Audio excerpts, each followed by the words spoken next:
All right. So the last time that we met, we had an opportunity to look at kind of like the very rough version of what SurveyMonkey gives to folks around the community feedback that was collected through the survey. And I know that was a lot of information at once, and we really appreciate everybody's patience throughout that meeting, and also just the feedback that folks gave on being able to understand the what we were hearing from the survey. And so with that information that you all shared, SDOT staff were able to work with folks who could support with cleaning up that data and put it into some visuals that hopefully are helpful as well. I believe you all received a copy of that last week. And so I hope you had some time to look through it, but if you did not, we're going to go through it today. So we're going to take another look at the responses and information that we heard from folks throughout the survey. And then after that, we're actually going to use today to be able to start pulling out what we're hearing from community that matches the 3 long-term goals that you all created. And that's what's going to be a part of the recommendations that make it into the final report. So today's meeting is really going to be looking at what we're hearing from community folks from at least this first part of the information that we've been able to clean up. Then the next time we meet, we'll actually be able to dig into the written answers that were shared and be able to piece that out as well. And so in a combination with hearing more from the written answers, we'll do the same thing where we look at what we're hearing from community and match it up with our 3 long-term goals, and that will make it into the final report. And then you all as task force members, as those who've been a part of this project and those who are connected to different communities and folks who use Lake Washington Boulevard, you all as task force members will be able to propose recommendations that also meet the 3 long-term goals. So essentially, we're going to kind of have like 2 buckets of recommendations that go into the final report. Information that we heard from the community through the survey that you all are going to use your lens to make the best judgment of what matches the 3 long-term goals, and then you all as task force members. And so those are going to be like kind of the 2 overarching pots of recommendations that are going to go into the final report. So just keep that in mind as we go through today, that we're really looking at the community feedback from the survey when we ask for recommendations, and you all will get an opportunity as task force members at the next meeting to do that. So we'll have Belen kick us off with going through the data or the community feedback, and I'll share my screen as well. And then after that, I have a few questions for you all that you'll be able to answer. And then after the meeting, you'll get a link to a Google form that if there's anything that maybe comes up later or you didn't get a chance to share in regards to the questions that we'll be going over, you'll get to just submit additional information and take some more time to think as well. So if that sounds good to everybody, I can put up the presentation, Belen, and do the slides for you. Thank you so much, Jackie. Perfect. Okay. And I would say if anyone has questions during the overview, just wait until I at least finish each data point overview. And if you have questions, feel free to drop them in the chat. And I'll do my best to watch out for raised hands. I think I can see it. And then can I just get a verbal check from someone else on the task force that you could see the screen, the presentation? We can see it. I can see it. All right, thank you. All right, we can go to the next slide. So for Lake Washington Boulevard, and SDOT, we have shared multiple times our core values and goals and what is our vision and mission. So I'm not going to spend too much time on that. We'll just start diving into the data. So again, this is based off the online survey that we had on SurveyMonkey. And thank you again to the task force members for really actively sharing the link and advocating in your neighborhoods for folks to take this survey. And And so we'll just start off with question 1. How do you currently use Lake Washington Boulevard? And so this is showing 3,148 responses out of the total of 3,158 to this question. From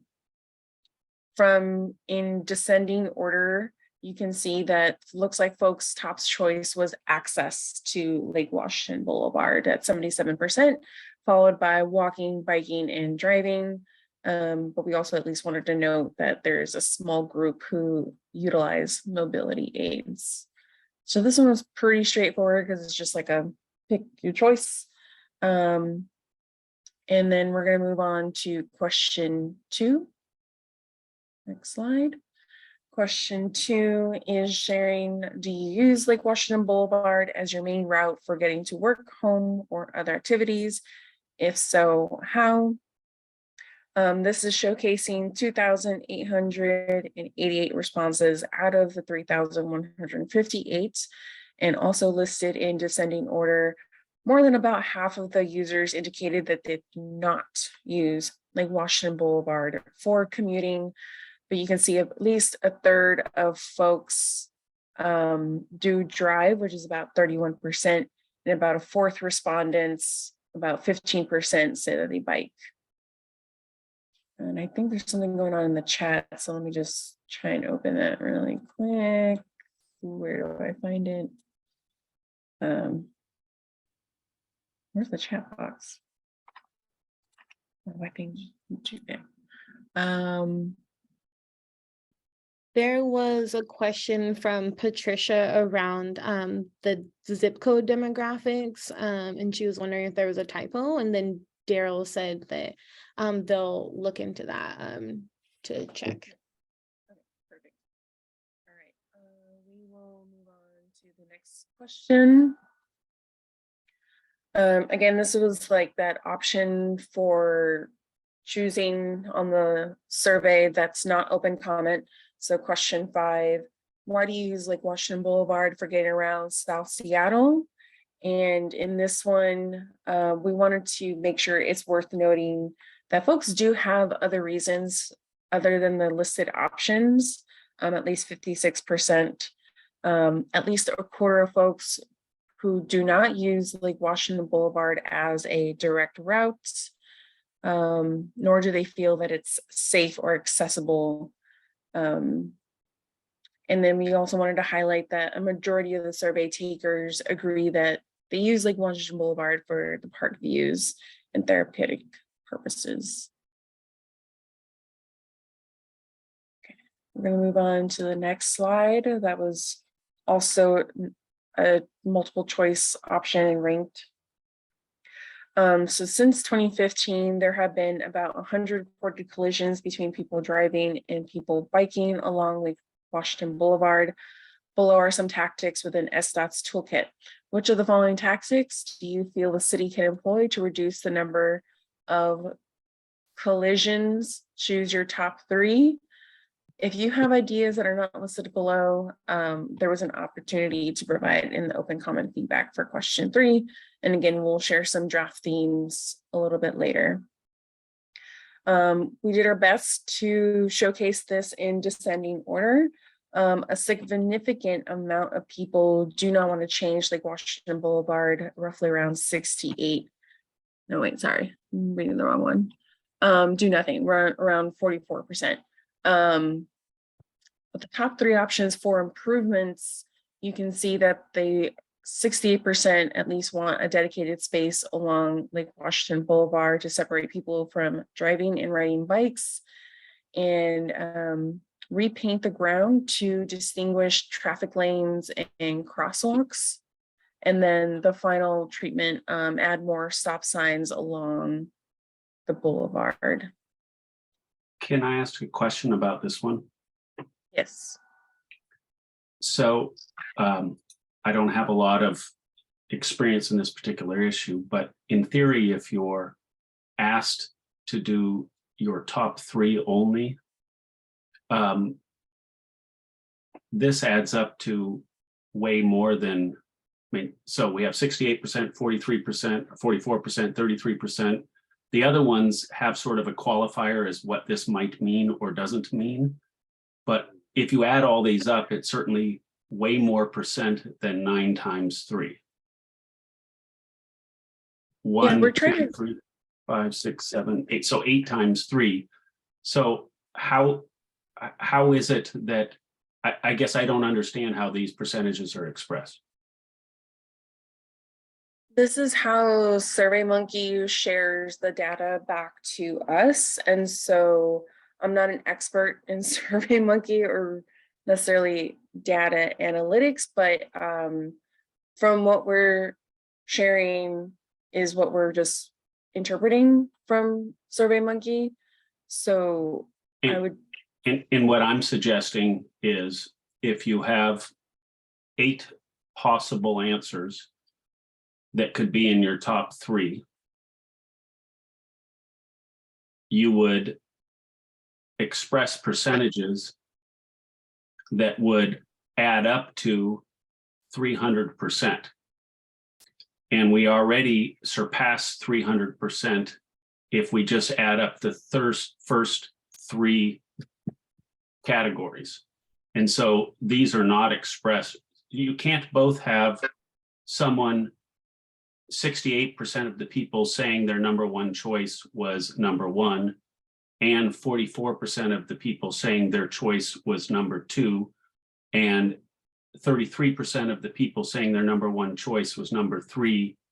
You got crazy amounts, if that makes sense. That's not percentage, that's something else. So I fear that this is not an accurate representation of what people put as their top 3.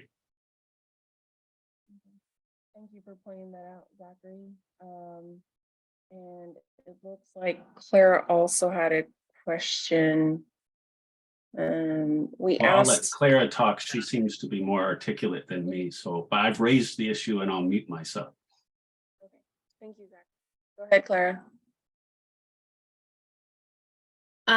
Yeah, I think this came up at our last meeting as well. I think what you're trying to express is that like the numbers here add up to 100% for each item. So it's basically telling us like of the people who ranked this item as one of their top 3, did they rank it first, second, or third? So we're kind of missing the data point of like, did people rank this amongst their top 3? And also it doesn't explain, correct? Yeah, it also doesn't explain that in a little bubble like some of the other slides do.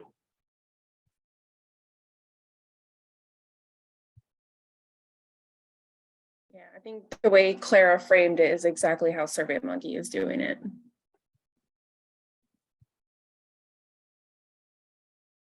So I guess my point is I have no idea what this slide is trying to say. And there's no way by looking at the slide that we can tell. And I see you also wanted to chime in. Yeah, we did talk about this at our last meeting. And I remember that we were told that city analysts would reanalyze the data properly and get that to us, because this is the exact same data I think that was presented to us last week, and we pointed out this problem. Is there, I know it's way too late, but it's been over a month. And I'm sure I'm not the first person to say this, but when we talk about, we saw this last week, it hasn't been crystal clear to me when we get the notices whether or not this is one of those working Wednesday meetings or if this is a regularly scheduled task force meeting. So if I missed a regularly scheduled task force meeting, I apologize. No, this is. I'm so sorry, but I also want to point out that I emailed several times asking for the raw data and was told that I wouldn't get access because city analysts or whomever were going to try and reanalyze the data in a way that was more accurate, that was better representative of what the data actually is supposed to show. So the fact that it hasn't been changed at all, I know this isn't necessarily on y'all, but I mean, I don't know. But it just doesn't seem like we're in a different position from where we were from our last meeting. Thanks for highlighting that, Yuan, and at least to address one of the points you shared. If you saw it in the email that I sent along with this presentation, the raw data is in there. The Excel sheet form from SurveyMonkey. Were you able The one to from find last that? week. Yes, from me. You should have gotten the PowerPoint presentation, the Intercept survey Excel sheet, and also the online Excel, another Excel sheet that shows the whole compilation of the online survey.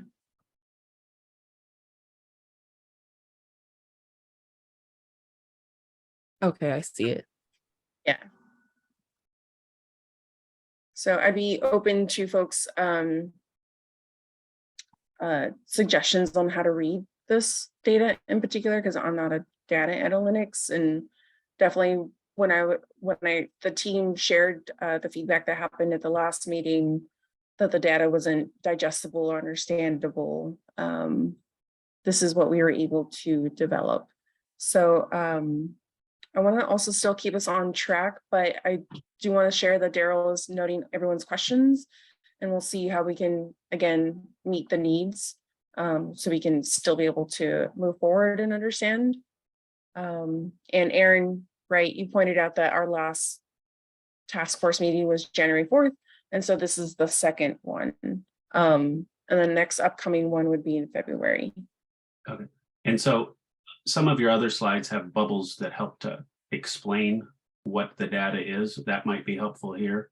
And if we're on the subject of information that we've requested in the past and still not got, a long time ago and multiple times we've asked about what the Parks was going to do for Mount Baker Beach for facilities.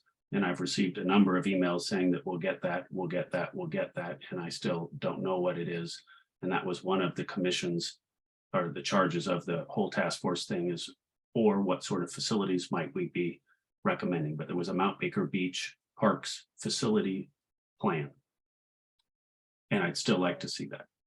Okay, so I'm not familiar with that communications, Zach, but Daryl and I are taking note of it now. And so we'll see if we can connect you with someone at Parks and Rec if it is their property. And so people on Parks and Rec have said, sure, no problem, we'll get that to you. And Adonis has a number of times saying, yep, we still don't have it, let's get it, let's get it. And so it's all in, you can just ask Adonis and he'll tell you that it's been requested multiple times. Okay, thank you for pointing that out. Okay. So are there any other final questions? Because I do know I still, again, want to keep us on track, and I don't want this one particular question and data interpretation to slow us down too much. I have to agree with what Patricia said. She wrote in chat that we can't move forward. We haven't interpreted the data. Like, I understand that this feels like a small issue, but if we don't have the accurate data in front of us, how are we supposed to interpret the survey? We might as well not have done the survey at all. Good, that sounds good. And I agree. I want to acknowledge that that's what I'm hearing from folks, and definitely want to try and do our best to present question 6 and the data and see if we can do another further conversation and analysis probably at the next meeting for this particular question. But I think we can still at least move through some other components, at least if this is the only question that seems to pose an issue. And Patricia, I see the 100 collisions data. We will touch upon that in a moment. I'm going to pass it over to Daryl to answer that question. Can I inject something here real quick? Yes, go ahead, Joey. I'm thinking the possibility of what they're doing here is they're ranking them from left to right in terms of what people chose, without saying what percentage it is. And then they're saying of those people who said provide dedicated space along the road, they ranked their choices, 68 of them who said that made it their number one thing, 23% made it their number two thing, and 3%, I'm sorry, 10% made it their number three choice. But they're not saying which percentage of people said that that is their first choice. Does that make sense to Yeah. anyone? Exactly. That's how I interpreted it, Joey. That's my perspective from what the data I thought was telling me. So I don't, does anybody else agree with Joey's? Because each one of those things I adds up to agree. about 100%. Yeah, but Mhm. go ahead. No, go ahead, Zachary. Yeah. I was just gonna say that good on you for being able to extrapolate that as a possibility, but certainly this slide doesn't give us the information that you say is lacking. Sure. One thing I'll just put out there is that, and Belen, correct me if I'm wrong, but did I hear that like the person within SDOT who does do the data analysis no longer works there? Correct. They're at the mayor's office now. Okay, so that's been kind of the challenge of getting a data person to go through and clean this, or go through and be able to provide another layer of like insight to this. So I think where we're at right now is with a couple of things. One, collectively, we're gonna have to put together like what this data means to the best of, or this community feedback to the best of our ability. And two, I would say that if by the next meeting, there's still not someone who can break down this extra layer that you're kind of getting at, Zachary, with this question in the responses, then I think we need to agree on a way to look at the numbers that we do have and the information that it is giving us to be able to make our best kind of reflection around the community feedback that was provided in this question. And I sort of take a different view. I kind of think that you're wasting every single person on this call's time because one data analyst couldn't give us a compilation of that information. And I don't think at a task force level, we should try and spend time trying to figure out an easy expression of the data from someone that can actually sift through it. And I agree with Patricia that this right here is actually the core safety issue that we should be focusing on. And I don't know how we got from the 4th to today without that information. And I certainly think it would be a waste of an entire month to wait to the next thing. I think this is easy information that someone in the city can get to us. So Joey and Teresa, or maybe I'm misinterpreting, who agreed with Joey's interpretation on question 6, because that's again how Joey explained it, and perhaps I'm not doing a really communication is not my suit on this particular topic for data analysis. So Joey and Yeah, but Teresa. what I would say though is, you know, I still stand by what I think it means, but what it does not tell is of these 8 choices, what were the overall percentage that each one weighed in. And so, yes, people seemingly chose, you know, finding a way to share it on one end of the spectrum and more stop signs on the other. But are they almost all equal, or are there significant rises in terms of, you know, what does the slope look like? What did 75% of the people choose number 1, and it quickly tailed down to the rest of those? That's what we're not able So to see. you want to know how many people out of the 3,048 responses, if like 1,000 people put the dedicated space along the boulevard, you want to know the count on in that category? Is that what I'm hearing? Yeah, what is the percentage that we do here? I mean, they're showing us the, you know, people who made this their number 1, their number 2, and number 3 vote, but there is a lot more dimension that you could tell from this thing And I think that's, and I guess I'll just speak for myself. For me, trying to understand why this, if this thing is between the first and second thing, which is do nothing, is there a huge gap? Or is there very, very close? That gives me a different way to look at the results. And that's unfortunately what this thing is not telling us. It seems to Thanks me for that pointing that. this is a chance for us to go back and reevaluate this data and present it in a way that makes it very clear to people. And I think that we can probably do that without waiting a month. We can share that out if everyone's comfortable doing that on this particular question, if we're all in agreement on that. That is something we can do. I think the issue is not the way that it is presented. I think the issue is that it is not analyzed in a way that represents the data accurately. Like, I think that it seems, I just want to make sure that that's clear, because Mhm.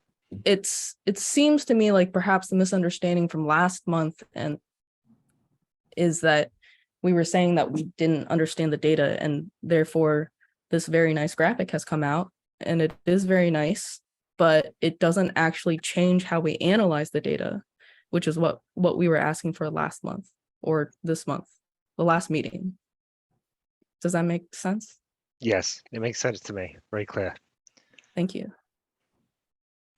Aaron, I see your hand is up. So again, I still want to keep us on track. So Aaron, you're going to be the last question or comment, and then we'll move on to the next slide. Okay, just very shortly, I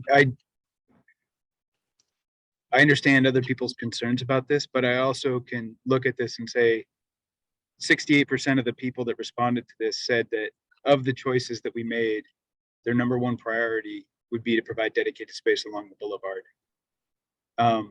And then I understand other people's concerns, but I also don't know how much that this should actually hold us up.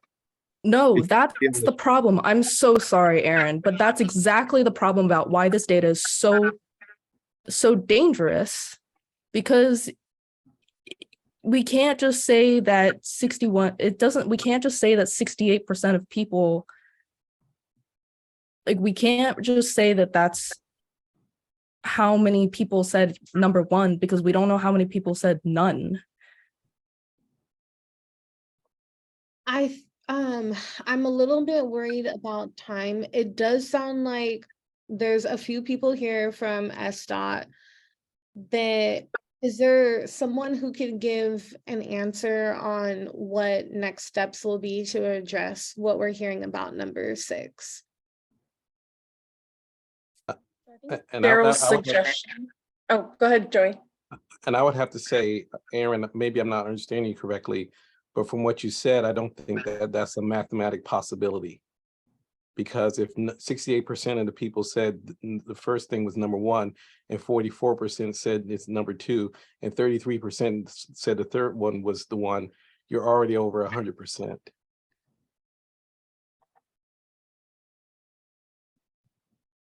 I'm going to chime in just briefly here to say that I've heard people from all sides of this issue showing very great concerns. This is over the 2-year period about SDOT's data.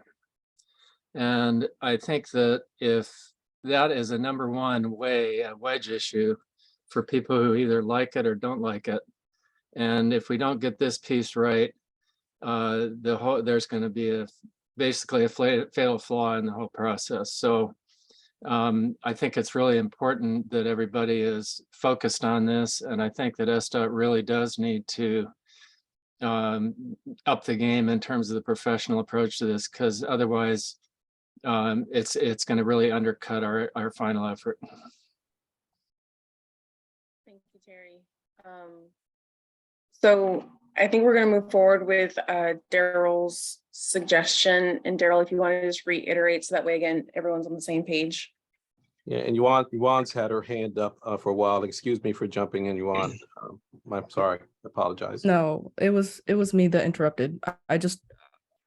it was, especially when I interrupted Aaron, I'm really sorry about that, but that is exactly what is making me so nervous, is that these percentages are not only wrong, they are misleading, right? And they will give a misleading idea of what the data is supposed to show. And speaking as someone who, I myself would prefer dedicated space along the boulevard, right? Like, but at the same time, I don't think that it's fair to show this data unless we are meaning to show what we want. Like, it's not a good thing for us to show this data the way that it is. I would say that it's irresponsible, which I think is what we said at our last meeting too, because it is so easy to misinterpret this data. So can we just have Daryl quickly restate what SDOT can do to address what y'all are saying? Well, I think I think listening to the concerns, everything's absolutely clear. We need to obviously look at how this data has been analyzed and then present it in a way that's understandable and correct. And we'll do that, and we'll share it with the group once we have that information, and then we can take feedback from the group and make sure that it is how you want to see it, and then we can move forward. If that works for everyone. It sounds great to me. I wasn't at the January 4th meeting, and I guess I would ask you on if that's any different than what was discussed then.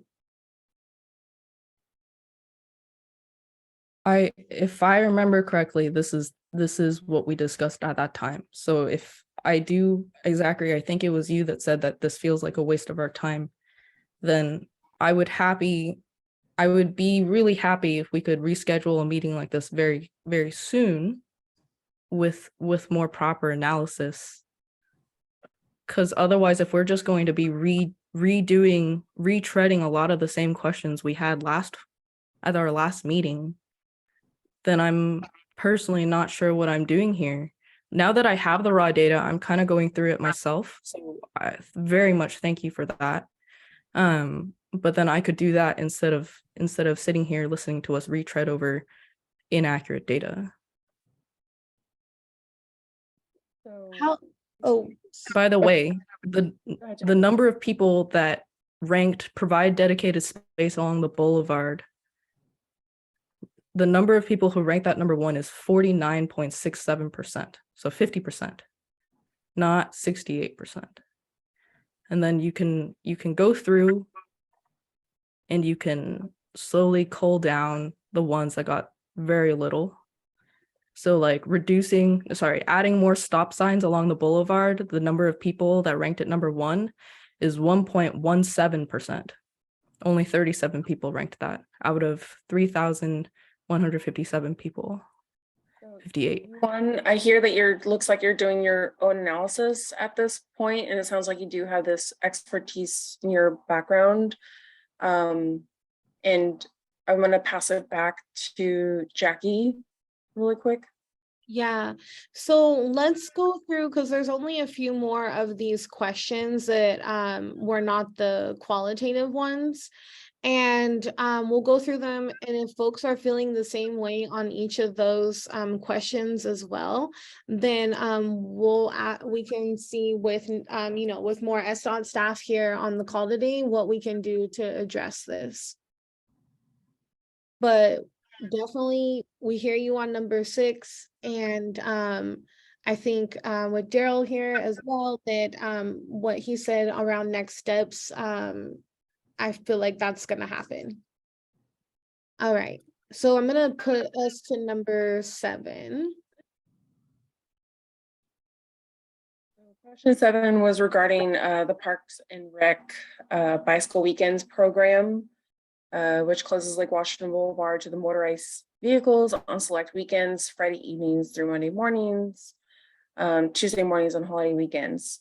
So this was during the summer. Parks and Rec added this question, which was really nice because then we were able to hear how would they like to see this program operate. And it was a very clear 63%, which is like it's shared that they wanted to expand the program. And this is like a total of 3,000 15 people who answered this particular question. And I also see some more questions in the chat, and we'll get to those, I think, addressing those questions with what Daryl was proposing earlier. So are there any particular questions on question 7?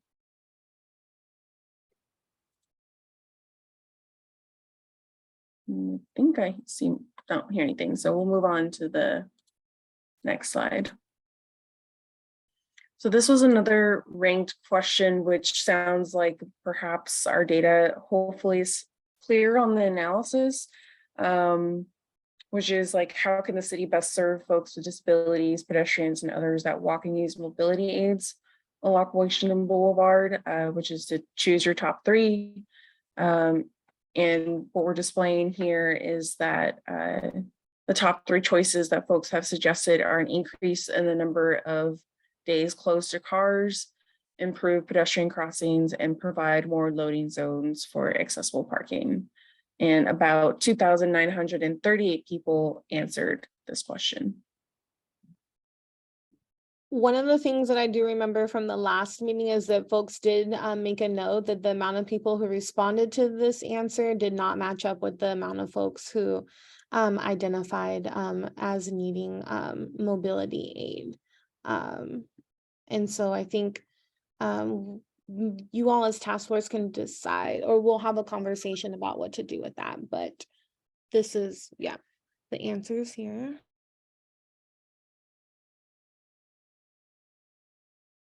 And then the next slide, Jackie. This is just points, folks, about asking to scale how they feel the city should continue to invest to improve the park experience with improved walking paths and trails, picnic tables, and trees. So it's a very strong 9, so on the positive side. And I also see in the chat some agreement that folks are agreeing about what Jackie just pointed out, which is that we probably should reach out more to folks with disabilities if we're going to ask what mobility needs that folks need around here. And so what we would like to share is the draft themes that our staff were working on the open-ended questions. Let's see, question 8, all the same comments on this one is number 6. Zach, I don't think I understand your question. Just the same way in which it's expressed. It's exactly the same as on number 6, or at least it appears to be, that it doesn't say what percentage of the people did X, just what Joey's been saying. That it seems to have the same lack of information on the slide necessary to interpret it. You have to extrapolate and guess that it means that the one on the far left is the most popular and the one on the far right is the least popular, but it's unclear, just the same way number 6, it was unclear. Okay, thank you. So we're going to share out the 3 open-ended questions that were available in the survey and share the themes that came out. And so the way that we process this, Jackie, if you can go ahead and go to the next slide, is that there was an opportunity for folks to basically essentially have multiple themes, right? Because usually people's answers are complex. It's not just one thing. Sometimes there's multiple concerns.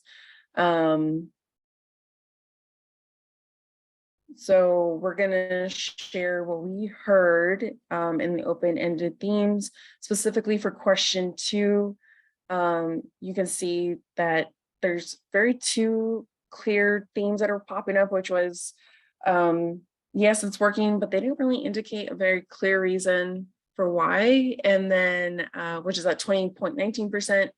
And then also a clear to no related to drivers, which is at 21.32%. And we noticed that when we were going through and theming other, we tried to even break that down a little bit further about what folks were mean if they were categorized as other. And in the other theme, we heard commentary about general approval of the bicycle weekends, a spectrum of general disapproval for any closures, works well when it's closed and also works well when it's not closed. So again, there's that spectrum of answers that's going on in the open comment for question 2.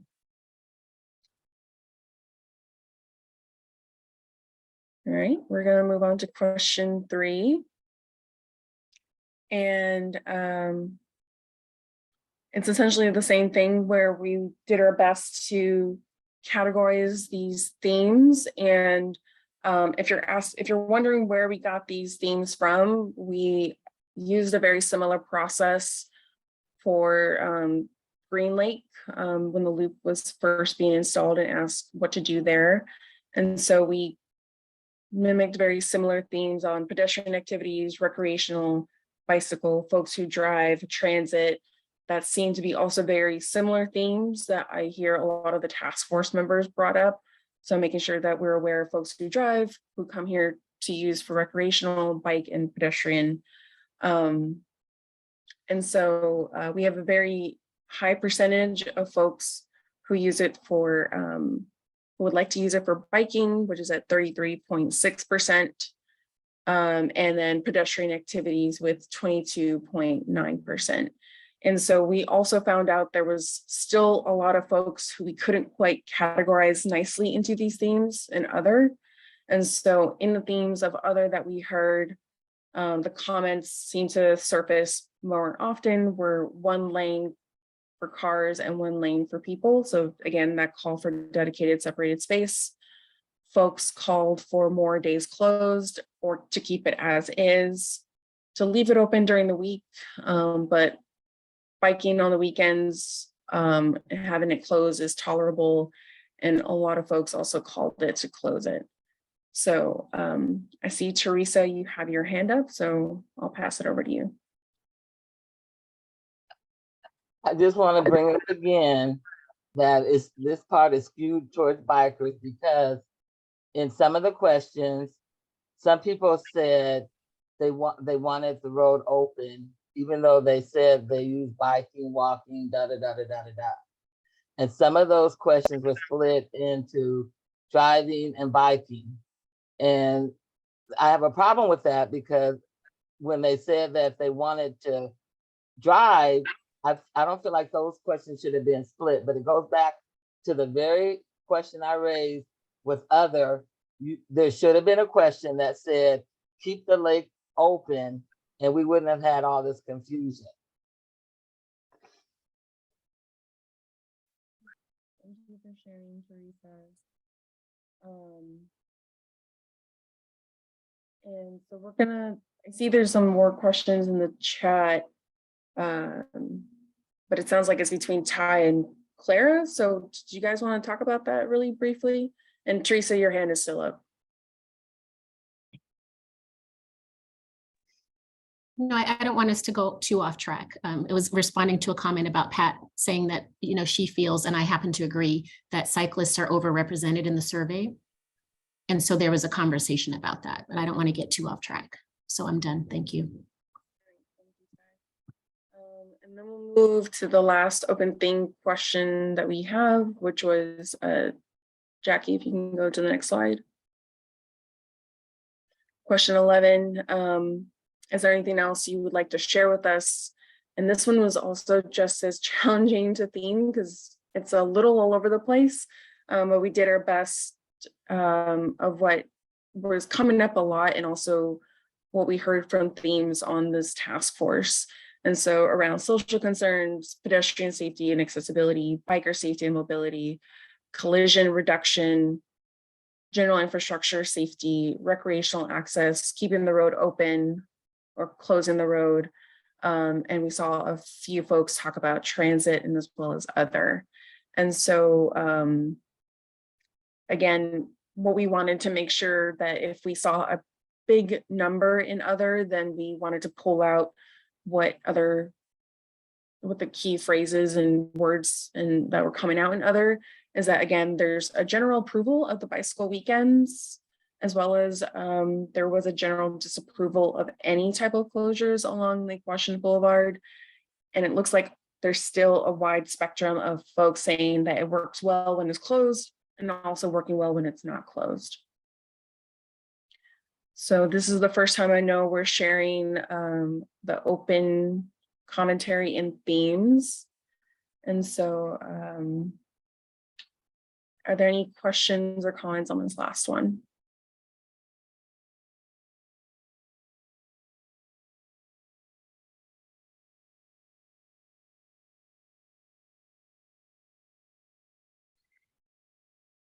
All right. Okay. Hearing none, I'm going to take over with this next part. So as you all know, we hosted a listening session. We had the opportunity for two, I believe it was, but the first one we actually didn't have folks show up, but the second one we had folks attend, and then there were a few of you all from the task force who also came to observe. And so the next slide that we're going to look at is just kind of the takeaways from that listening session. I will say that we had worked hard to try to get folks who were representing organizations that were in South Seattle. But it feels like a lot of the folks who did show up were not connected to organizations, but more were representing as individuals. So I do just want to share that. But with the conversations that we had, some of the high level takeaways from folks were the attendees mostly agreed with the 3 long-term goals that you all had created. People reported using Lake Washington Boulevard due to increased traffic on Rainier Avenue and MLK, which is similar to the SurveyMonkey survey. Attendees had a lot of concerns of permanent closure of the boulevard and distrust of community feedback process. Also, folks talked about, they offered suggestions regarding improvements to the sidewalks and roads, more stop signs and other traffic calming devices. And then folks also talked about those who were drivers spoke to the difficulty of the boulevard being closed in the evenings for bicycle weekends. And when folks were talking through about, they understand that folks want to use bicycle weekend, that they offered, folks talked about the suggestion of potentially opening the boulevard back up in the evening when there's actually from what people said they observed, there's not as many bicyclists who are using it. So therefore, let's just open it up during the evenings on bicycle weekends so that cars can get through. And so those were a few of the things that folks shared during the listening session that we had with folks. Teresa, I see your hand is up. I can't remember, but didn't some discuss clearing out that area on the west side for bike lanes and cars? I mean, and walking. I thought I heard some of that during the session. Possibly. I tried to put up here just high level takeaways of the things that multiple people had said during that listening session and had brought up. I just think that's good information because that can also be done to improve the pathways. Okay, perfect. Thank you. All right. So that is kind of that wraps up actually pretty much all of the information that we have so far. We definitely heard you all around the Nicely done, Teresa. Thank you. Sometimes I just wonder how it sounded. You sound great. Oh wait. Oh, I'm gonna mute you, Teresa, if you're not Oh, I'm muting myself. Sorry. Okay. So that is the information that we have as of now around the community feedback that was collected during those few months. And so with that, we do have a few questions around how can we put together the community feedback that we've heard and figure out or determine what feels like it fits under the three long-term goals that we have here on the screen. Okay, sorry.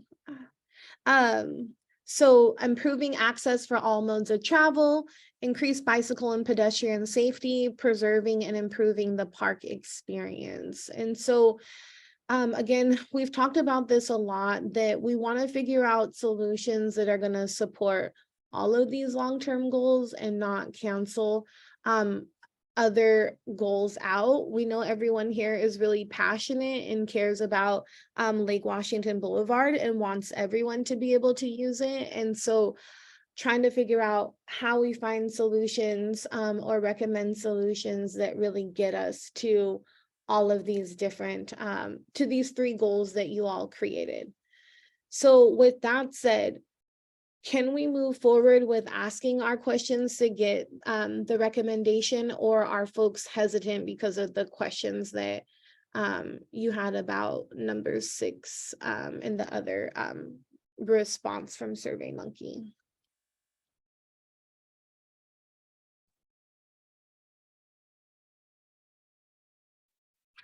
If folks are okay with moving forward with these questions, that we can have an initial discussion here. And again, you all will be able to use a Google form to go back and answer these questions some more with giving more time to think. But it would be helpful to at least get an initial round of thoughts and feedback, because we only have how many meetings left, Belen? I think it's 1 basically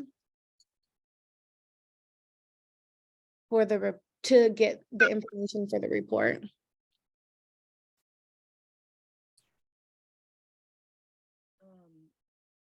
And then unless the task force is open to additional meetings, then outside the confines of what we have, which is 1 meeting in February, 1 in March. And it looks like Aaron has their hand up, so I'll pass it over to you.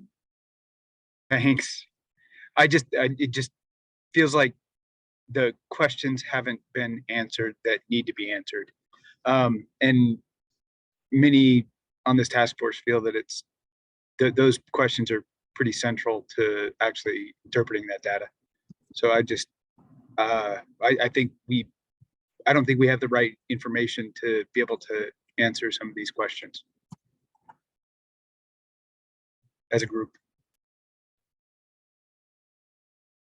And then I would suggest, I wholeheartedly agree with Aaron. It appears to be there's other people chiming in.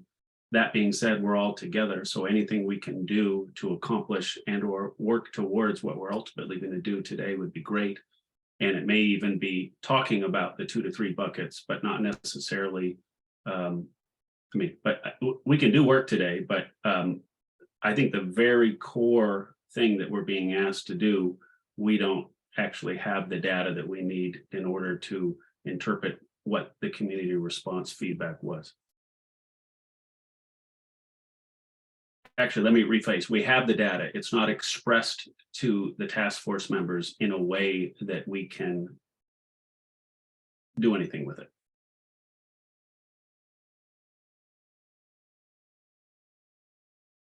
All right, so I'm wondering if we could find a happy medium to being able to kind of start some of this work, because I do want to make sure that there is enough time for you all as task force members to be able to add or to get these recommendations down, so that SDOT staff can read the report. And so I'm looking at write the report. So I'm looking at some of the questions that we have.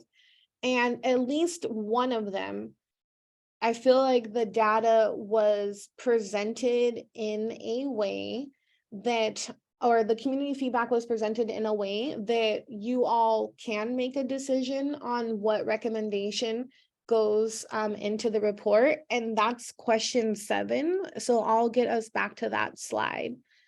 But this question, 7, Seattle Parks and Recreation currently operates the bicycle weekends, which closes Lake Washington Boulevard to motorized vehicles on select weekends, Friday evenings through Monday mornings / Tuesday mornings on holiday weekends during the summer. Going forward, how would you like to see this program operate? So this does feel like at least one question that we would be able to use our tools to be able to figure out from what community is saying, how can we, what's going to go into the report. And then, sorry. And I'm not trying to be an obstructionist. And certainly we spent a lot of time on the questions and how to ask them. But this is, if you're going to have the program, how would you like it? And I don't know that we necessarily gave people the opportunity to say they don't like the program at all and they want 0 bicycle Sundays or anything. And so this is one of those questions where, what are we going to tell the people? That everyone wants bicycle Sundays or something more? I mean, is that accurate? I don't know. And perhaps someone that doesn't like bicycle Sundays as much as I do might chime in.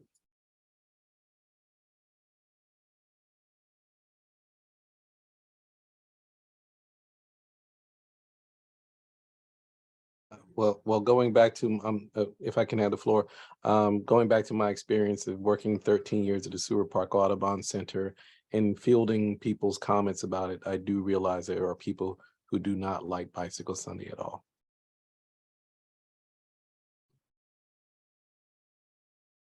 And so are we going to say that 100% of the people surveyed wanted one form of bicycle Sundays? So I feel that because we put it into the survey, it was more kind of a decision amongst the task force members that, like, by putting this in, we're asking what to do with bicycle Sundays or bicycle weekends versus getting rid of it. But we didn't have the voice from a lot of the community members who came out to the listening sessions and who are providing feedback in all the Facebook pages that I gave you, and who we intended to reach with this survey but didn't, who do not like the Lake Washington Boulevard close. And so those voices are not being heard at all. And so I guess if we're expressing this as, of the people that are interested in a closure, here is what people indicated they'd like that closure to look like. But I can't say that we'd say that 100% of the people wanted no closure. Yeah, this is correct. I agree with that too. Sorry, Belen, were you about to say something? Did I hear you? No, I was agreeing with Teresa that she just agreed to. Okay.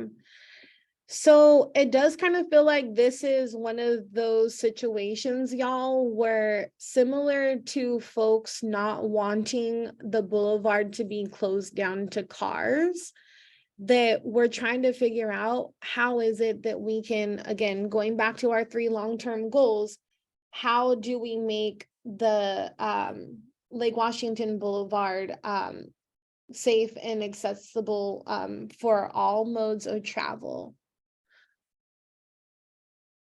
And so getting rid of bicycle Sundays, it kind of feels on the other side of, like, then closing it down to the boulevard to cars.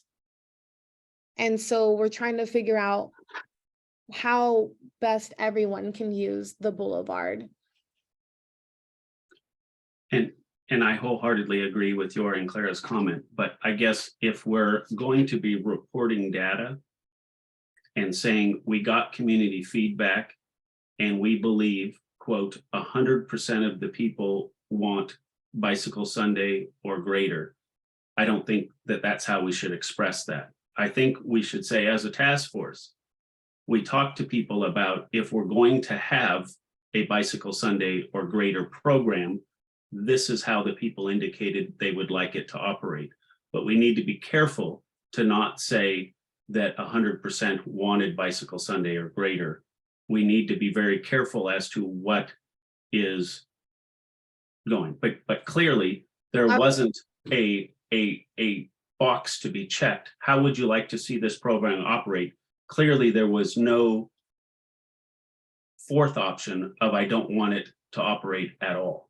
Yeah, because that would be kind of similar to like if we were to put an option of closing down the boulevard to cars, that's something I feel like we did talk about as a task force in the beginning, that going to either of the extremes for cars or bicyclists, it doesn't seem feasible. And especially like with all the different perspectives that we do have here on the task force. And I will point out that a little over 3,015 folks out of the 3,158 who took the survey answered this question. So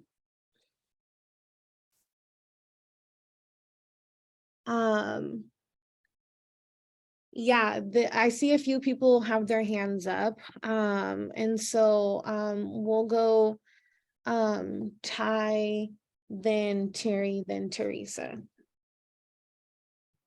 I think I saw Terry's hand up first, so I just want to allow him a chance to speak first. Thanks, Ty. Yeah, the end game here is going to be that we're going to need to come up with a recommendation. We're the visioning group. It's going to go on to some kind of design group. If you look at other models such as Green Lake or whatever, the city does, when they have a decisive direction, moves on into design development with the idea of coming up with some kind of capital project or whatever.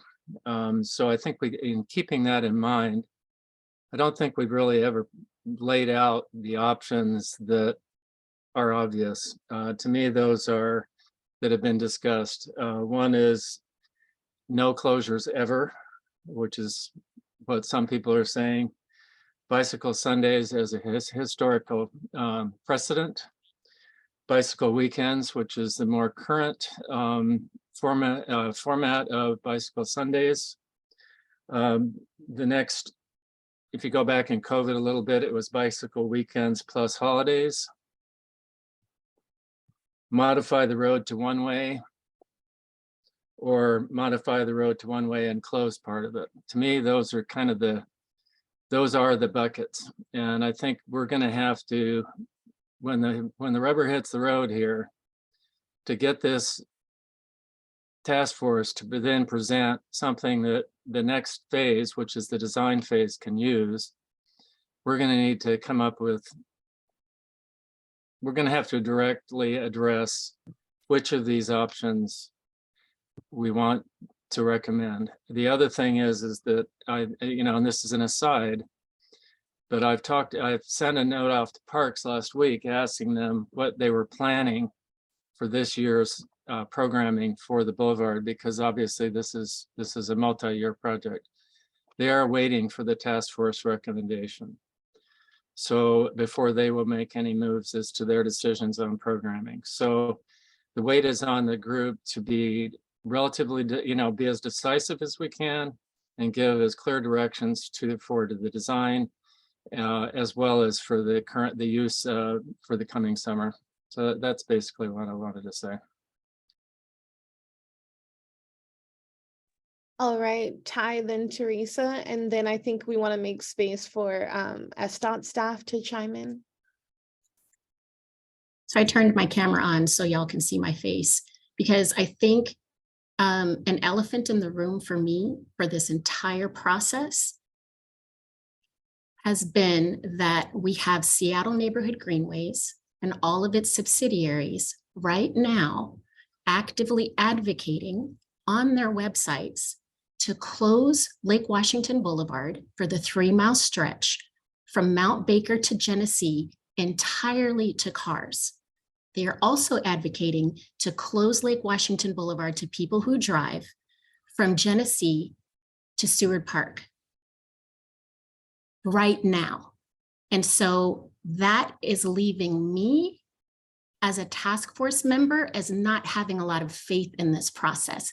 If pedestrian access is so serious, if safety is such a concern, I'm not hearing anything about possibly painting, ADA access crossways. I'm not hearing anything about leveling the sidewalks. I'm not hearing anything about driver and cyclist education on how to share the road.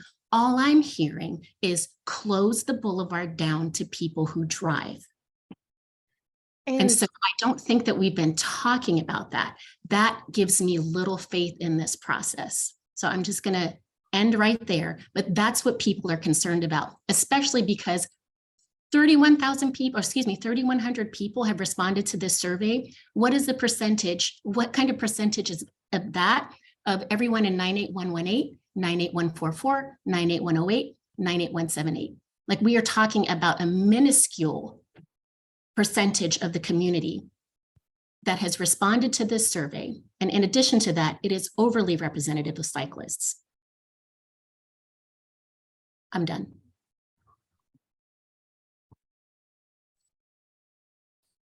And I just want to add that the committee didn't agree on everything. SDOT said no on adding that question about closure. So it wasn't a total committee decision. It was a SDOT refusal to add it to the survey. And I do agree with what Ty and Terry said. Who was that? Was it Aaron who came up with the choices that we have? I do agree that we have to come up with something, but it needs to be fair to everyone. That's it.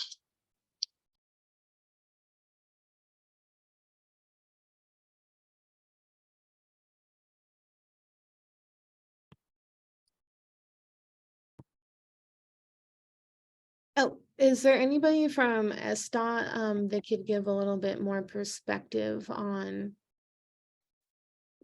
what it just about this idea of closing down or the bicycle weekends? Because yeah, I don't remember that being an option to completely take away bicycle weekends.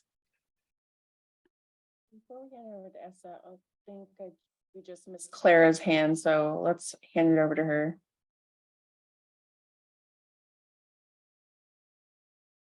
Oh, I was gonna respond to Ty's comment, not to Jackie's question. So if you had an answer to Jackie's question, I can go after you.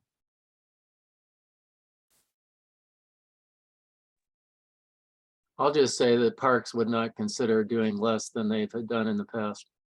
They base a lot of their programming on historical precedent, and they're not going to go down to no bicycle, nothing. That's a non-starter at parks.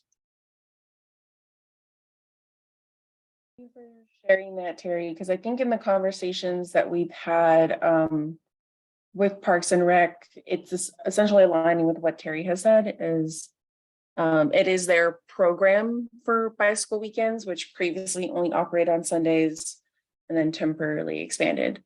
So I'm going to leave it at that and then pass it over to my colleagues, Daryl and Dan, if they wanted to add anything.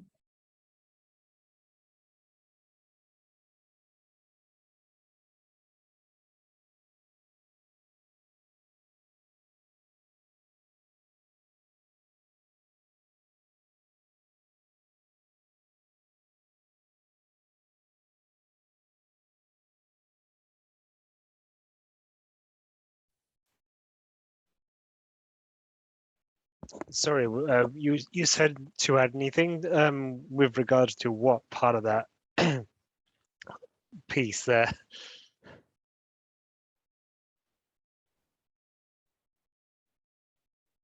It sounds like there's a lot of folks around this, just the validity of this question and challenges with the survey, which is fair. I'm hearing a lot of challenges in our interpretation. And Dan, I see that you just unmuted, so let me pass it over to you.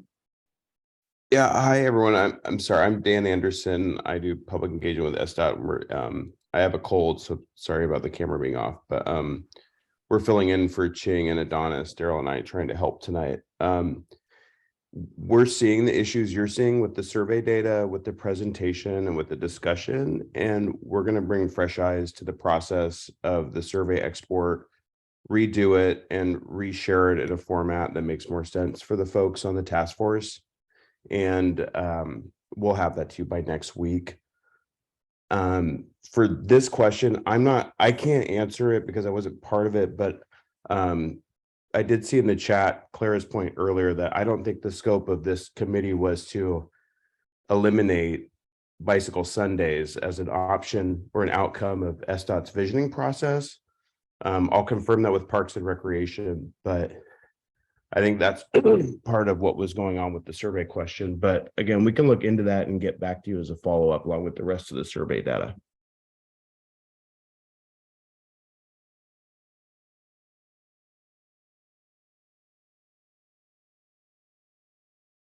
So Clara and Zachary's hands are up. Clara first. Yeah, I just wanted to say something in response to what Ty had raised earlier about Seattle Neighborhood Greenways advocating for the Lake Washington Boulevard to be closed entirely. First of all, on our website, I did not say entirely. Oh, okay. So just to clarify, on the website that we have, it articulates that we were advocating to close Lake Washington Boulevard to cars for a short section in Mount Baker, and then to have one direction for vehicle traffic and one lane used for a multi-use trail. But more generally, I just wanted to say that, you know, I don't think that the fact that there are people on this task force that have differing opinions on what we hope for the outcome of the street to be should be precluding us from working together towards a solution that works for everybody. And I feel like, at least for my perspective, I've been a part of this task force in an active way. And I think that the whole task force is here to find a solution that works for everybody. And I feel badly that you're feeling that way because of something that we have on our website. But I feel like within this space, within this task force, we've all been working together towards a compromise solution.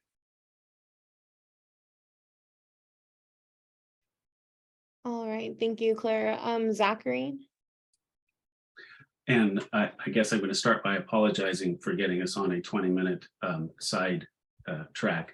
But what I was really trying to say is we should be careful to express this data in a way that represents how the question was asked. And if closing it was never on the table, that's fine. But we should not say that 100% of the people wanted it closed in some way, like this appears to demonstrate. And so I think we need to, as a task force, if we are interpreting this data to make recommendations, we should be very clear to say card number 7 or slide number 7 is of the people that responded to how you would like it to continue to be closed related to bicycle Sundays, this is their response, and to qualify it and not inaccurately express it that this is what people want. And I think that everything that everyone else has said, you interpret that. I think we can keep going, but I think we need to be cautious on how we express what the data says, because we don't want to be inaccurate. And that's all I have to say. All right, y'all. So I do want to put out there that there's 2 pieces or 2 areas of feedback around this idea of bicycle weekends. There are some of the takeaways that we heard from the listening session, and then there is this answer right here. And so if you all, when thinking about how we're going to create recommendations that get to all three of our long-term goals and really try to take out of our mind the idea that we're going to close the boulevard down or exclude anybody some way, somehow from the boulevard. And I would say taking away bicycle Sundays or bicycle weekends is on the same lane as closing down the boulevard to cars.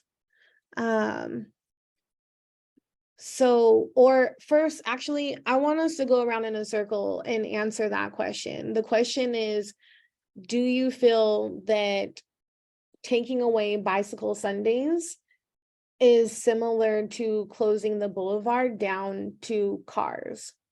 Because I think we really need to think about how we're getting to a place of making it accessible for everybody. And so the order that I see on my screen is Zachary, Ty, Clara, and I'm writing this, I'll write it in the chat for you all. Clara, and then Terry and Jennifer, and then Aaron, and then Patricia, Joey. Okay. Aaron. And I'm happy to go first. I guess I need a better idea of what your question is, and then I imagine others' questions will be answered by you explaining to me. But what is your question? So our question is, because we seem to be kind of in this debate amongst everybody around this question here, number 7, and the debate is, no one has ever said that we're going to take away the bicycle weekends. And for some folks are saying, hey, this question for number 7 doesn't represent the fact that the option of close or taking away bicycle weekends was not even on the survey. And so when I hear that from you all, it makes me think of the same folks who are afraid of the boulevard being closed to cars, that we're kind of getting in this place that, for those of you who were at our first January meeting, and this idea of like the holiday drink, like how do we make the holiday drink that everyone's gonna like? And so what can we use from everyone's ideas to make it work for everyone? That's where we're trying to get to with these recommendations. And so I think it's going to be helpful for you all to get out there on the table this idea of closing or taking away bicycle weekends. Is that the same as closing down the boulevard to cars? Does that make sense, Zachary? I'm sorry, it does not. And maybe someone else can go first and then I'll learn from theirs, but I don't understand your question. Okay, so folks, maybe I'm wording it wrong, or I'm trying to get to this idea or the fact that there are some people who do not see closing down or taking away bicycle weekends as one extreme that is similar to the other extreme of closing the boulevard down to cars. Does that sound accurate? Does that make sense to folks? I don't understand the question I'm being asked, other than there are extremes and we're going to have to come to a consensus. I certainly understand that, but I don't understand what I'm being asked. I'm trying to figure out if you all see taking away bicycle weekends as the same type of extreme as closing down the boulevard to cars. Joey, I see your hand is up. Yeah, so maybe I could lead off and kind of capture a different way of looking at it. I don't see them the same thing, because I see a possibility where we could actually have on the water or over the water a giant walkway where people can have strollers, wheelchairs, stop and look out at the water, and still have an opportunity for bicycles to ride along next to that and still not be in the street. This is a much bigger view. So I would say, yes, you could stop bicycle Sundays and have something even better for people who want to walk, roll, stroll 24 hours a day, 7 days a week. So it's not the same thing, unless you're looking at it through a limited view.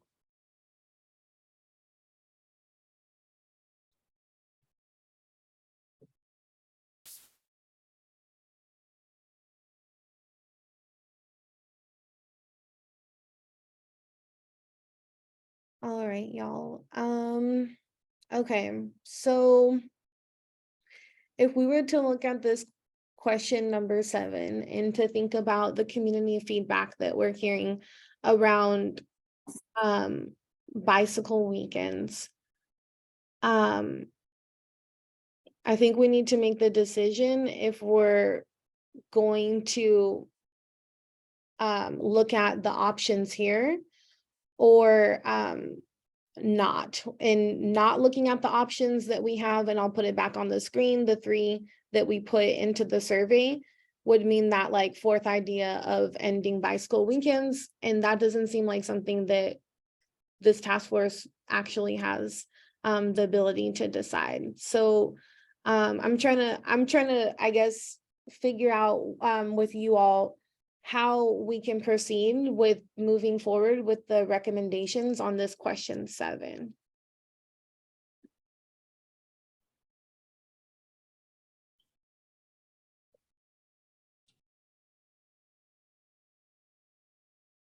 All right, so there's a few hands that are raised. Let's start with Yuan and then Ty and then Zachary.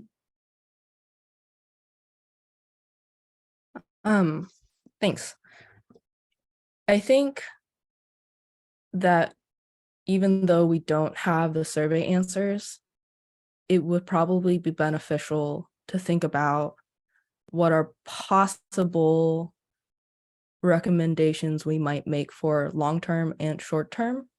I think Joey's vision is something that is, that's really nice. And I would totally support that for a long-term vision, but we also need to think about short-term as well. Like I would be happy to support Joey's idea for a long-term vision. I've seen it happen in other cities, and it is very nice, but I also think that we do need to think not only short-term, but just in terms of total safety, what to do, because we do need to improve safety now. There have been cyclists injured and pedestrians killed just within this last week. And I don't think it's okay to just sort of sit on our laurels. So I think while we don't have the full survey results, I think I need to understand, I suppose, what is on and off the table from the rest of y'all, because it sounds to me like a couple members of this committee aren't willing at all to even consider shutting down one lane, even though that was an option. I think that that's something that we can discuss now, because let's say the survey results come back at our next meeting, and they do show that the vast majority of people who answer the survey do want to, have a separate bike lane in the road, or they do want to increase the number of days that it's temporarily closed to cars. Is that something that this committee will accept at all? Or are we just going to say that that's not okay at all? And I'm also a little concerned that we're still discussing the validity of the survey, because if we're not going to accept the validity of the survey, then we might as well not even be here. We might as well just stop this process completely.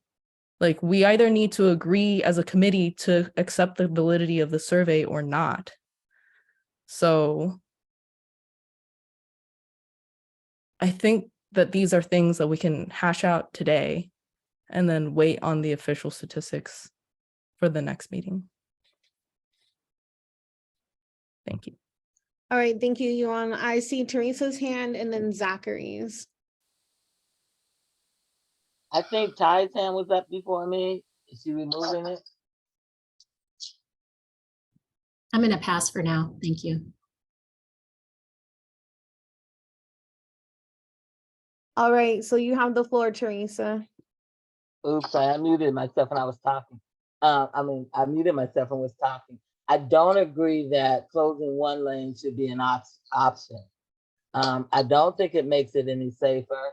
And I say that because partially because with the lane closures and the issues on Rainier Avenue, people are speeding around the bus lanes. An accident is just waiting to happen.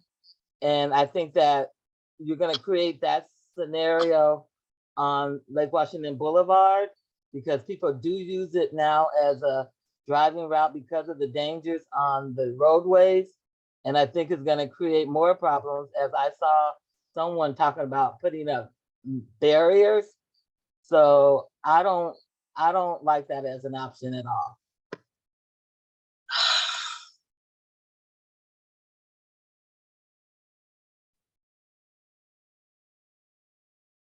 Zachary? Perhaps we could sort of recap some of the progress we've made. And I think part of the progress we made is we came out of the first couple meetings saying we wanted to keep it accessible for all modes of transportation. That was something that the whole task force agreed upon. And so for us to still be talking about that someone personally or a group individually is advocating for complete closure to vehicles is not the path and the progress that this task force has made. And so I'd love to keep each time we make progress, we have that core foundation that we build upon.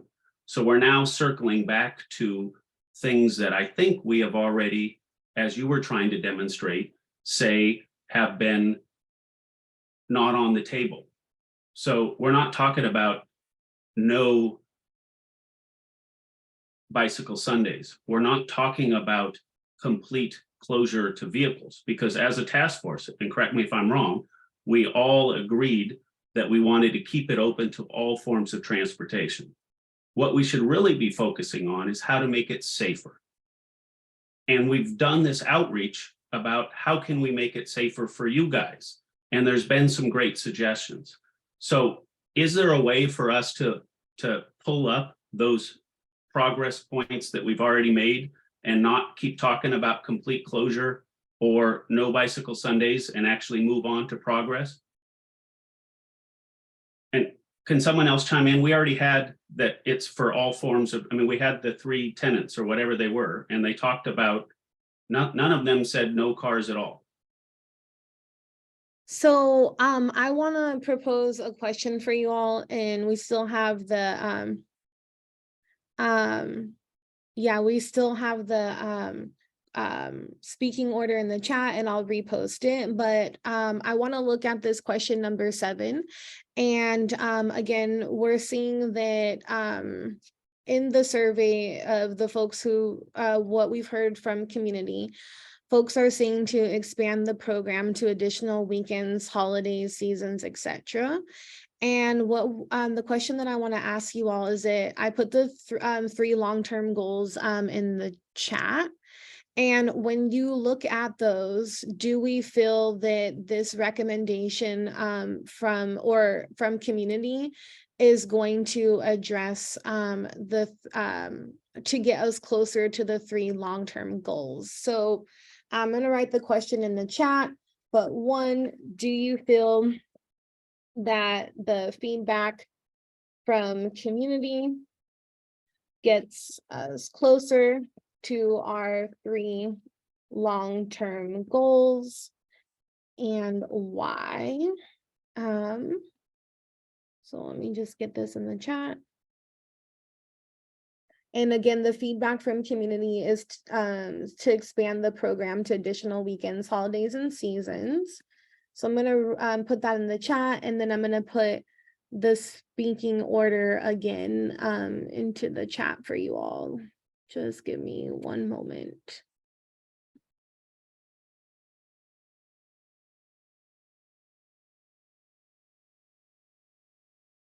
All right. Okay. So the speaking order and the question are in the chat. Zach, can you go first? And great. And so I see that number 7 as absolutely improving access for all modes other than vehicles, meaning motor vehicles, increasing bicycle and pedestrian safety, absolutely, preserving and improving the park experience, absolutely. And I think that expanding the Bicycle Sunday would be one of many tools that could be used to meet the task force goals. But not the exclusive, clearly. All right, so we're hearing from Zachary that yes, that is getting us to our longer term goals. The next person is Ty. Can you come back to me, please? Yes, then the next person would be Clara. Yeah, I think I'm also a little bit confused on this question. I think that our 3 goals are pretty broad, talking about improving access for all modes and improving safety. And we asked and improving the park experience. And we asked questions about those 3 things. And so the feedback, once we have that information in a way that makes sense to us as a task force, gets us closer to how we want to make recommendations around those goals. But I'm not sure exactly what answers you're looking for from us right now. So from the community feedback that we have here, 63% of folks are saying expand the program to additional weekends, holidays, seasons. And if we're thinking about our 3 long-term goals of improving access to all modes of travel, increase bicycle and pedestrian safety, preserving and improving the park experience. Do you feel like expanding bicycle weekends gets us closer to getting to all of those 3 long-term goals? Oh, gotcha. Okay, so we're talking specifically about the Bicycle Sundays program. Yes, question 7. Okay, I had missed that part. I'm sorry, I apologize. Yeah, I mean, I said this earlier in the chat. I liked the Bicycle Sundays program, and I liked it while it was expanded to include weekends, and the summer closure in 2020 that happened. It really expanded my access to the Boulevard. But in terms of our goals here, I feel like we as a task force have been focused on like the transportation part of Lake Washington Boulevard. And in my perspective, the Bicycle Sundays program, as it exists, doesn't really serve the same purpose. It's not really a transportation thing at all. It's more of like a recreational and community building. And Joey had brought up in one of our other meetings the idea of like food trucks and like having this be like a really celebratory feel on a Sunday. It doesn't to me serve the same purpose as like improving access and safety along Lake Washington Boulevard for people who are trying to get around and like commute during the week and stuff like that. So I think, we can make recommendations on Bicycle Sundays as a program, but Lake Washington Boulevard still needs to be safer and more accessible for people who are walking and biking. All right, thank you, Clara. The next person is Terry.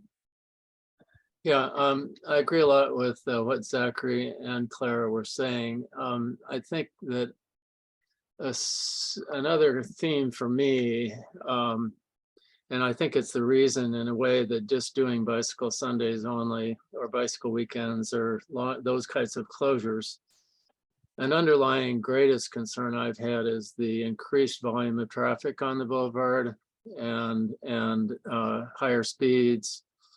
That's the direction I think will not serve the safety of people biking and walking and driving on the boulevard. And to me, the way we've got to in part have a improvement in the safety, which was one of the big 3 legs of the stool here, is to have incorporated as part of the program means of decreasing the amount of particularly commuter traffic, because it's gone up 20%. It's going to keep on going up, and what that does is completely damage the last leg of the stool, which is the park experience and enhancing the park experience. It's going the other direction. So I think there's something missing here in the discussion, but I support generally, because it is such an enhancement of parks, any degree to which closures occur. I also wanted to remind everyone that from the very beginning, every time this came up, either, and I said it in the chat, either Adonis or Ching said, not at all on the table is closing the Boulevard long term, for the whole year or anything like that. So that's been said by SDOT staff virtually at every meeting. And so I think the people who are worried about the road being closed, that has not been part of the discussion from SDOT. So any more than closing it altogether for stopping the bicycle weekends. So sorry, that was a long answer, but. So, Terry, I just want to point out a few of the things that you mentioned on recommendations. That's a great example of the next meeting that we'll have, that right now we're responding to this SurveyMonkey community feedback. And so just in the interest of time, I really want to ask folks to stick to the question that I'm asking around the question number 7 regarding bicycle weekends, what to do with them. And again, we're seeing that through the community feedback that was done, that 63% of folks are saying to expand bicycle weekends. And the question that I'm asking all of you is, with that community feedback, do we see it getting us closer to our 3 long-term goals? And so that's the question that we're answering right now. Zachary has said yes. Claire provided the perspective that just having bicycle weekends is not actually addressing the actual safety. And so the next person who is on the list will be Jen. Okay. I've been super quiet today because this is hard to kind of get our heads around. So I would say the answer to your question is yes, because, and I'll just do a quick sort of qualifier on that, is that if we look at this, like the holiday drink idea, is that how are we nobody's gonna get everything that they want. And so if you put a piece in for each user group, to me, we can tell from this response that the people that use the Boulevard for recreation on the bicycle Sundays or weekends or whatever, that it's really popular with them. And so it seems like this is a piece that could be a very useful tool for meeting those 3 objectives for this segment of users. Does that make sense? Okay, that's my answer. And I do want to say too, I appreciate how everyone is talking this through, because I know how hard this is. All right, perfect. Thank you. The next person is Aaron. Hey, also quiet, lots of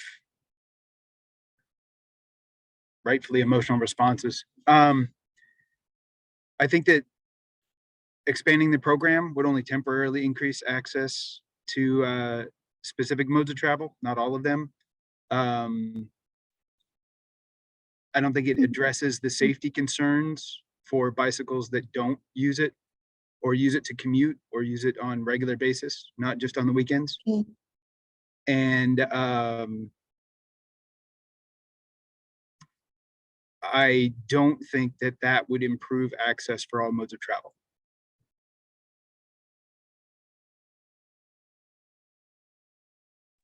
All right, thank you, Aaron. The next person that we have is Patricia. Oh, thank you. I think that we need to think about short-term and long-term, as we've sort of mentioned. short term, the thing that I would like to say about bicycle Sundays is that I guess since they were relatively infrequent,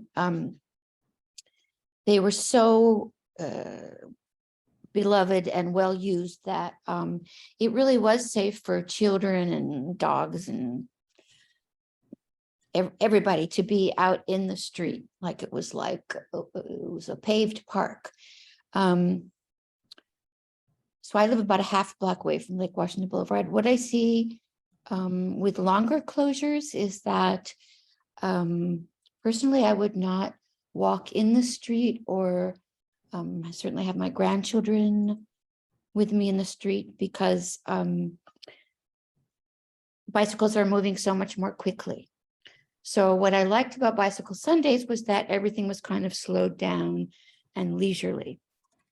So short term, I guess I would like to see a solution that does not involve Friday afternoons and Monday mornings, unless it's a holiday. Long term, I think that we deserve a dedicated bike lane. And I think that it would not be impossible for landscape architects to find a plan or possibilities for that. I think it's been done in many places of the city, and I think it should be done here. So that would be my long-term thinking. Thank you. All right, and then next is Joey. Yeah, I don't think expanding bicycle Sundays will bring us to those 3 goals that we have. I think that they're a great thing, and I don't want to cut back on them. But if you don't have to look far to find cyclists who don't like it, because under automobile situation, cyclists know what to understand. They're not dealing with dogs on long leashes and kids running across the street. So it may not provide the benefit that many people do, but I wholeheartedly agree with Clara that it is a community builder. It is a great way to do things. But when you look at, 2 days versus 1, is that part being seen? And I don't think Parks and Rec is doing Bicycle Sundays the right way. They can certainly invest and get bigger dividends if they added some functions to it. But I know we're running out of time, so I'll pass it on to the next person. All right, thank you, Joey. The next person is Teresa. I know you're gonna know what I'm gonna say, but no, I don't feel like it should be expanded, because that is not increasing access to cars, but limiting them to the group who uses that road less. They have the lowest percentage rate of using it. And I agree with what some of the others were saying, that I can remember, Joey, Terry, and Clara, that there are other ways to take care of this without disenfranchising the population who have been cut off because the road was closed. I think that there's other options, and at a minimum, I would say maybe the old way that we did Bicycle Sundays, 1 Sunday a month from A to B time, and then closing it later on. But I don't think that increasing the problem is a good idea. I say no. All right. Doesn't help us reach our goals, sorry. Okay. The next, thank you, Teresa. And then lastly, we have you on. Yeah, thanks. I don't really think I have anything to add relative to what everybody has said. I do think that we need a more systemic solution. I don't really like, I think that the question of Bicycle Sundays is more of a recreational question. And I definitely think that, at least for me, and I think the groups that I'm here to represent, that we're looking more for a systemic solution of how do we make things safer, period, not just over, these very short periods of time. I do, if you'll give me a little more time, want to make some more comments. One is I've heard multiple times over just this past circle that certain actions will reduce accessibility to cars. And I kind of have to question at a certain point where at what point do we sacrifice safety for everybody else for accessibility to cars? The highway is the most accessible place for a car, but that doesn't mean that it is safe for everybody else. So when we ask about what is safe, who gets to make that determination of whether or not a street is safe? No, I mean drivers too, Patricia. Drivers are not very safe on highways. It's one of the places where people get into most of the accidents, in fact. So when I'm talking about safety, I'm also talking about cars, but I think the people who are most often killed are pedestrians and cyclists. So no, I'm not excluding cars, and I'm getting a little emotional now because throughout this meeting I've been very angry because there have been multiple people questioning how safe Lake Washington Boulevard actually is. And I cannot be on this committee if we are not going to accept that Lake Washington Boulevard is not safe. That needs to be the underpinning, and it was my understanding that it is the underpinning of this committee. You cannot tell me that my experiences, I have been personally run off the road on Lake Washington Boulevard. I've crashed into the side and damaged my bike. I've had scrapes up my arm. But you know what? I didn't have to go to a hospital, so it's not in any of the statistics. And I know I am not the only person who has had this experience.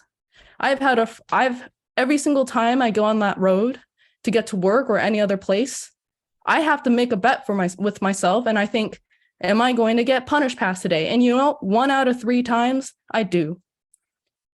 And so it is very offensive to me. It is hurtful to think that people might not care about the safety of those of us. Yes, we're cyclists. Yes, we're pedestrians. I know there are pedestrians who can't even feel safe crossing the road, especially at Genesee.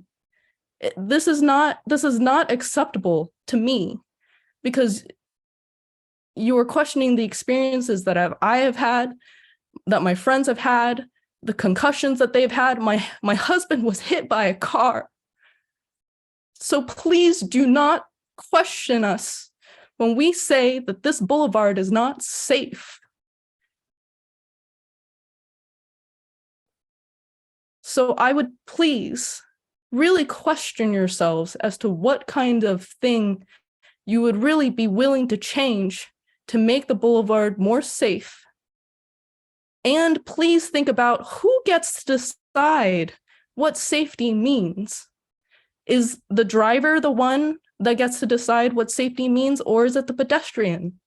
Is it the person who is trying to cross the road? Is the person using the bike that gets to decide what feels safe? Because that is what I'm concerned about right now. I have not tried to make a point of the fact that I am here because I am representing cyclist groups, specifically Ampersand Bike Club, which serves Asian Pacific Islander Native Hawaiian folks. And I'm working closely with North Star, which serves Black and Brown folks. And I will tell you, every single one of us has had this experience. When we get together as a group, the number one thing we talk about is cyclist safety, literally the number one thing. And I know I've gone on a little long, but I just want to emphasize this, please. We can talk about accessibility, but please do not question whether or not Lake Washington Boulevard is safe. It is not safe. Thank you.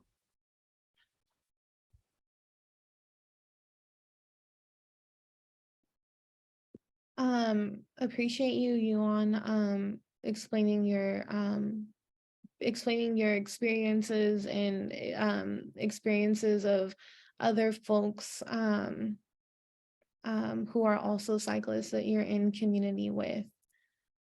Belen, I sent you a message in the chat, but do you feel like you can answer that now, or? The question that was posed, and hopefully I do a decent job of sharing my response, is the question is, if there's only one way to create a dedicated space is to close down one road to vehicles. And I want to be very clear, that is not the only way to create a dedicated, separated space for pedestrians and cyclists from vehicles. That's like the simple short answer. If anyone, I'm sorry, Belen, do you mean one lane of the road, or is that what one lane of the road, right? Because it's one Okay. lane in each direction. Mhm. To close down one road, a vehicle lane is not the only way to create a separated space for pedestrians and cyclists. That's the only thing that's been spoken of, though. So thank you for making that clear. That's the only thing that has been spoken of. So Yuan, I see you, I hear you, I apologize. I apologize for disregarding your feeling of safety. Your lived experience is real. So I see you and I apologize. And that is the only thing that has been advocated for the separate bike lane. This is the problem that I have. So that is the problem that I have. Okay, perhaps Belen, is that a possibility to hear? Because Ty, I can see how you're saying that because you're seeing it on other organizations' websites, but those organizations are not SDOT. Well, I know it's not SDOT. That's also the only thing that's been listed, if I'm not mistaken. I could be mistaken. I thought that was on the survey. That's the only thing that has come up in the how many months that we've been together. So we haven't talked about the fact that Parks owns land on the west side of Lake Washington Boulevard. We haven't talked about that. Those are the types of things that have me very, very concerned. So I'm looking at the survey questions because I was trying to do that while you all were talking, and I do not see anything around closing one lane of the boulevard in order to create dedicated space. It just says provide dedicated space along the boulevard to separate people driving and people that ride bikes. So I'm wondering if perhaps something that could be helpful is, Belen, if this is something that could happen, is to share what those different, like in a very high level at maybe the next meeting, what those options are, because it's not on the survey around closing down one lane. I do see a few hands are up, and we are at 4 minutes before the meeting ends. And before Yuan shared her stories, I did want to point out to you all that I know we're having a lot of important and passionate discussions this evening. And I do want you all I feel like you all should feel proud that we did get through our process of looking at question 7 on the community feedback and looking at our 3 long-term goals and going through that exercise. And the big thing that obviously came out of that question with you all is the idea that actually expanding bicycle weekends is not actually getting to our long-term goals, because it's a temporary fix with only having that block of time, quote unquote, accessible or safe to bicyclists. And then there's this whole discussion around bicyclists and pedestrians. And so I think out of that conversation, what I wrote down is no to this recommendation because we need actual safety, and expanding bicycle weekends is a temporary fix to the problem. And so I think that this is a great example. It took us a while to get there, but you all did get to that. And that's an example of what we're trying to do with the rest of the community recommendations. So once we can actually get what is happening with those numbers and for the question 6 and the other in question 8, then we can do that for those questions, which are the other 2 questions that have actual recommendations or feedback. And then you all are actually going to have the opportunity at the next meeting to give your high level recommendations as task force members outside of looking at the SurveyMonkey feedback. So that's what our next steps are for this work. All right. There were a few people who had hands up. And so we'll go to 7:30. Sorry, I'm on East Coast. 10:30. Yes, 7:30. And I can stay a few minutes later, maybe on staff if there are other things that folks were trying to bring up. Okay, so Teresa and then Zach. And I basically put it in the chat because I do value Juan, and I don't want her to feel like her experiences are not recognized, and I agree with her because she does provide valuable unbiased information to the chat. But I also feel like the data that was presented for accidents on Lake Washington Boulevard should be verified. And I'm gonna add this, that in District 2, and this is just for one, safety has not even been presented in the top 20 priorities for District 2. And that's something that maybe we should talk to our leaders about that. But I think that there's other ways of making sure bikers, cars, and everybody are safe without closing down one lane. And that is to use the land on the west side, clear some of that out, and add additional biker, walker lanes, even though that's not our process. All right, Zachary. And very briefly, I already typed it into the chat, but I guess at some point we should be able to articulate that things have been taken off the table. And one of the fears is that you have Councilmember Morales sending out a flyer newsletter that includes an image of one lane being closed. And immediately I get dozens of emails saying that the task force is recommending that we're closing it to all traffic one way. And I'm like, and she addressed it, I think pretty well, saying, no, it's just somebody put that as one of the many possibilities. But I think that we need to get some progress. And so if in fact we can have the ability to look back at the very basic things that we've already agreed to, and absolutely no one is going to say that it shouldn't be safer for bikes and pedestrians. What we did get from the city a long time ago is once we get past this, they can have someone address the possibility of what sort of lift it would be to create space as part of a much bigger vision to have dedicated bike lanes on the west side, those sorts of things. But I think at some point, what we're trying to do here is make progress. And the progress is we reached out to people, we heard from people, people are saying they want it safer. And that's going to be an easy thing for us to say, is that it should be safer.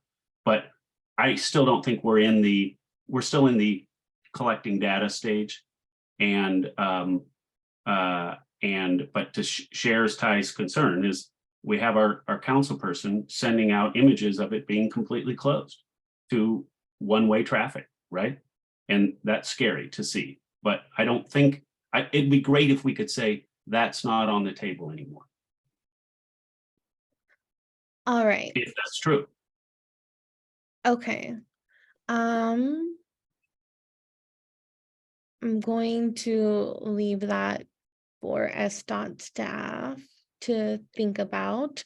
I want to just kind of end right now with what next steps are. So it does sound like getting some support on looking at questions 6 and 8 to get that information out in an accurate way. And then we will also the other thing that we wanted to reach out to you all about is to potentially have a hybrid meeting. So for those who would want to meet in person, if that would be something that folks would be open to have a hybrid meeting for people who do want to meet in person. And so we have our upcoming meeting on February 15th.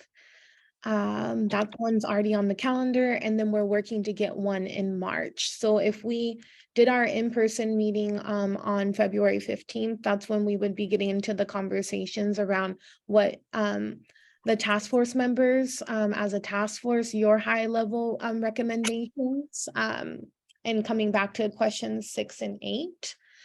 And so I don't know if folks want to give a thumbs up or if you would want to have an option to have a hybrid meeting on February 15th. And again, it would be optional to come in person, but for those who do feel safe and comfortable coming in person, we could do it on the 15th. Will there still be email access, Zoom access if we don't come in person? Yes.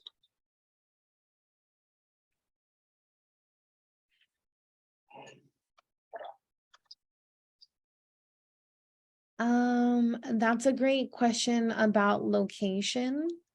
It does sound like Joey has offered before, where he works, which is on Lake Washington Boulevard, if that's still an option, Joey. Okay.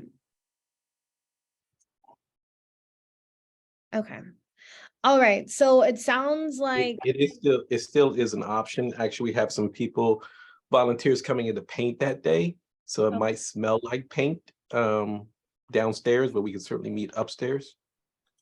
all right, perfect. Okay, so we will send details out about that. Okay, and then Aaron saying Lakewood Clubhouse is free. Okay, so we can coordinate with Aaron and Joey to figure out what would be best for location wise. And then I would say in regards to Terry's question around having another meeting to review the data, I'm wondering if we can get a data analyst eyes on questions 6 and 8 and be able to actually write it out and explain to you all if you all would feel comfortable with us sending it out over email. And then when we have our February 15th meeting, we would do something similar to what we just did for that question 7 on expanding bicycle weekends.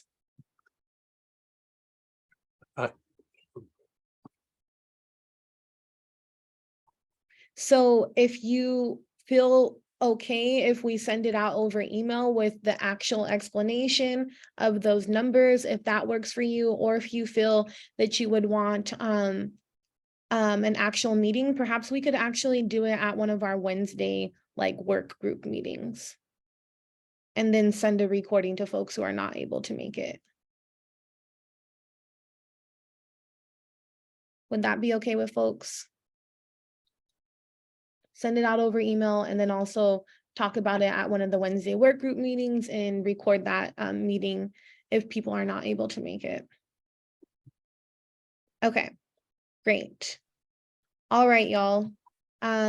We did get through some stuff this evening, so please do feel proud about that. And we will get the details out about this hybrid meeting on February 15th. And Joey, I see your hand is up. Yeah, Zachary, your hand is up before mine. Did you want to? My apology, I just don't know. I never remember to put it down. Thank you.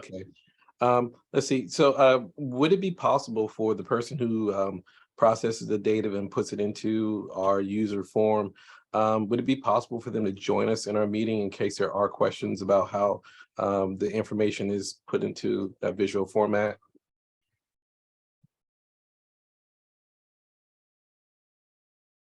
I think having them here would have been extremely helpful today, and just kind of making sure that doesn't happen again. I think it'd be helpful if that person is present for our meeting. Definitely look into that, Joey, and hopefully they're able to attend. Appreciate it. Thank you.